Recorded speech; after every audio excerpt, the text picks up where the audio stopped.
Nora! Nora! Angela, please, you have to help. No. What the hell is going on here? Doctor! We need a doctor, please! Okay. What's going on? I don't know. Put some pressure on. Your pain is caused by contractions. You didn't say you were pregnant. What? I knew you would find a way to ruin everything for us. I can't be pregnant. I'm a virgin. Miss Smith, you're pregnant. The doctor's words were like a thunderclap in Nora Smith's ears. Her sleepy eyes widened suddenly. What? How could this be? Nora was 19 years old and engaged to be married, but she had never been intimate with a man.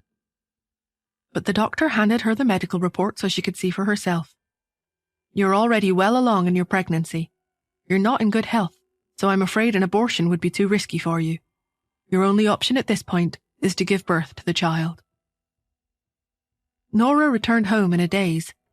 After her father gave her a stern lecture, he searched the surveillance cameras for evidence. But all he found was that 4 months ago, Nora had indeed stayed home for a couple of weeks because she hadn't been feeling well. She hadn't gone out at all. Outsiders didn't believe it. Everyone secretly mocked her. Her belly is already so big, but she's still giving excuses and saying that she didn't go off and see some man. Poor Anthony Gray, being engaged to a woman like that. I feel bad for him and his family.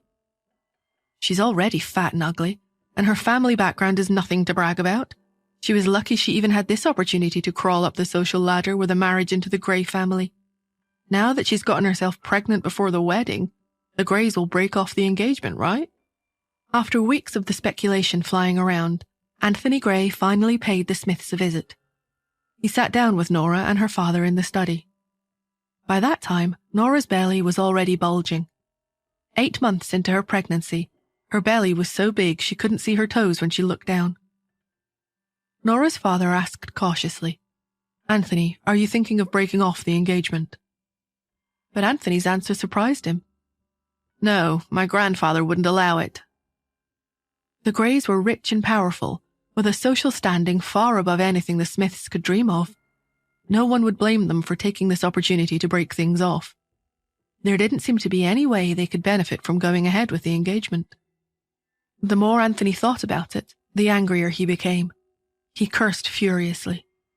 "I already can't stand the sight of her pig-like face. Now she's pregnant with some other man's child. Why should I have to take responsibility for her screw-up? I'm not interested in being a hero."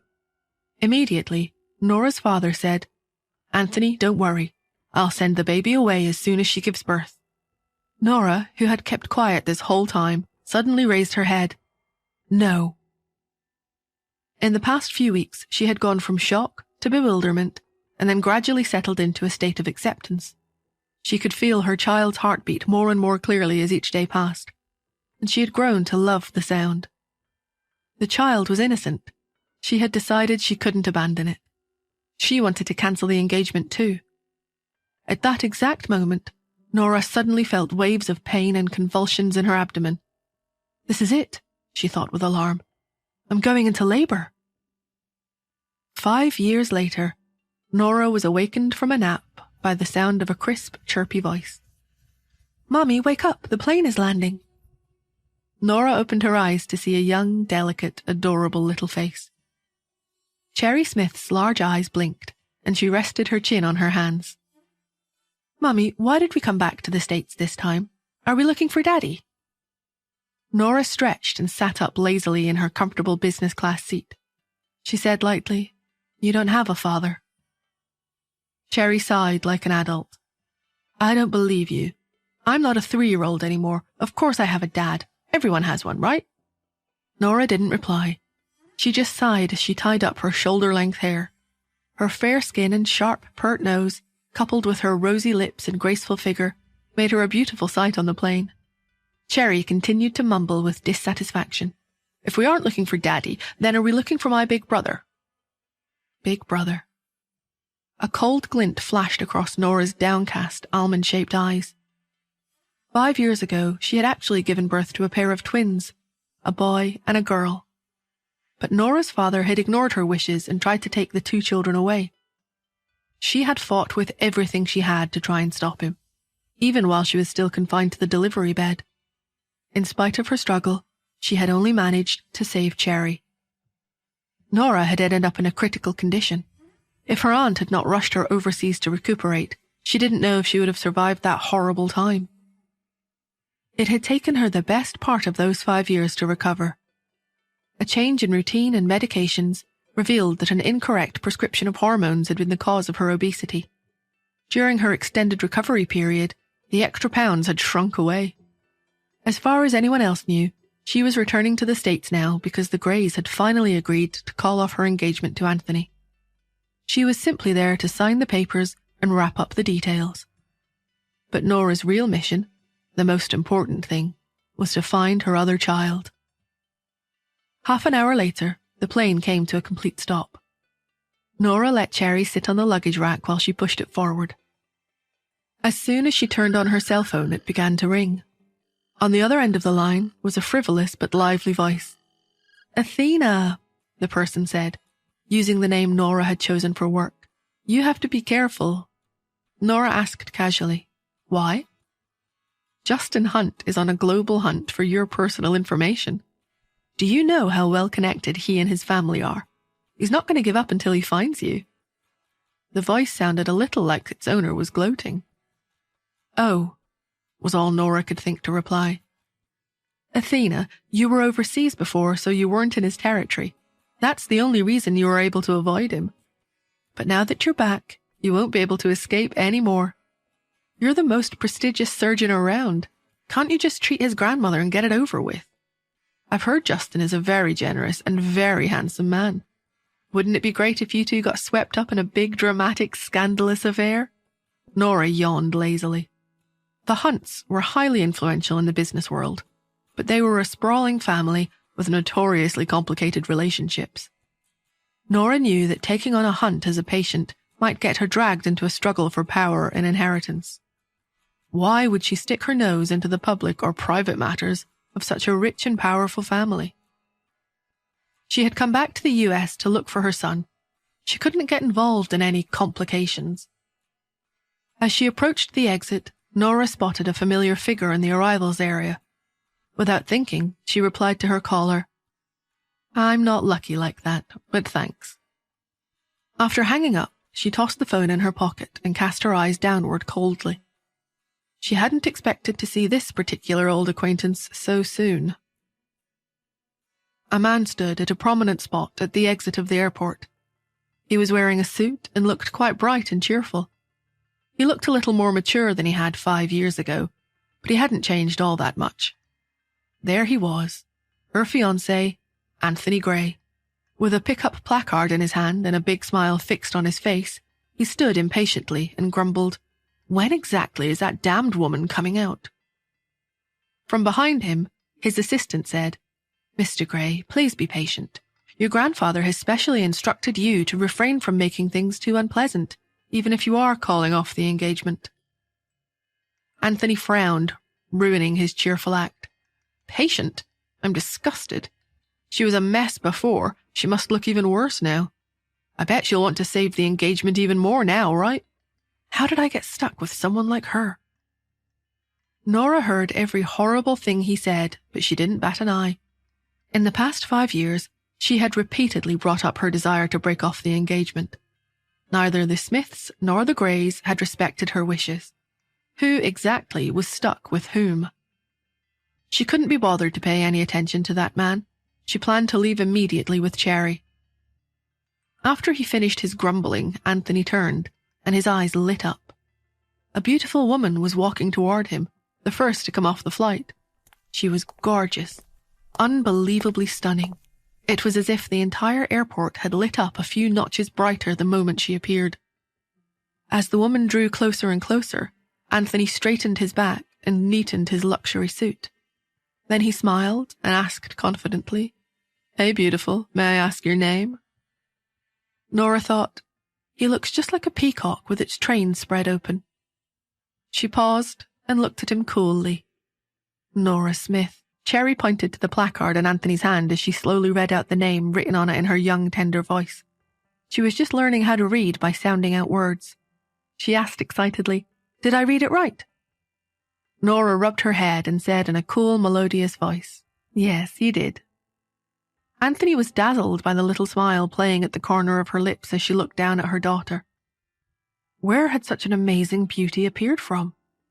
This woman was absolutely stunning. It didn't cross his mind for a second that she could be Nora. Nora was indifferent to the burning fervor in his eyes. Cherry, on the other hand, blinked and asked innocently, "Mister, are you here to pick—" Before she could finish her question, Anthony tossed the placard behind him as fast as he could and interrupted her. "Of course not, little girl. I have nothing to do with that ugly lady." Disbelief appeared in Cherry's big eyes. Which part of her mum was ugly? "Mister, what are you talking about? Are you going blind? That's sad." Her words stunned Anthony for a moment. Taking advantage of the opportunity to escape, Nora stepped away coldly. Anthony wanted to go after her, but his assistant stopped him. "Mr. Gray, don't forget your father's instructions." Anthony watched Nora as she walked away with Cherry and muttered under his breath scornfully, "How great would it be if that ugly freak was even half as beautiful as her sisters? Maybe I would have put up with her disgusting behavior and not had to call off the engagement."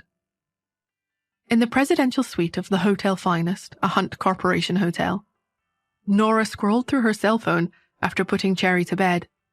She already had 7 or 8 missed calls from her family. On returning the first call, she was greeted with an angry tirade from her father. "Nora, what are you doing? Why aren't you picking up? You were the one who made all this fuss about breaking off the engagement. Get over here and stop wasting everyone's time. Your younger sister and Anthony have got something good going. Don't ruin it."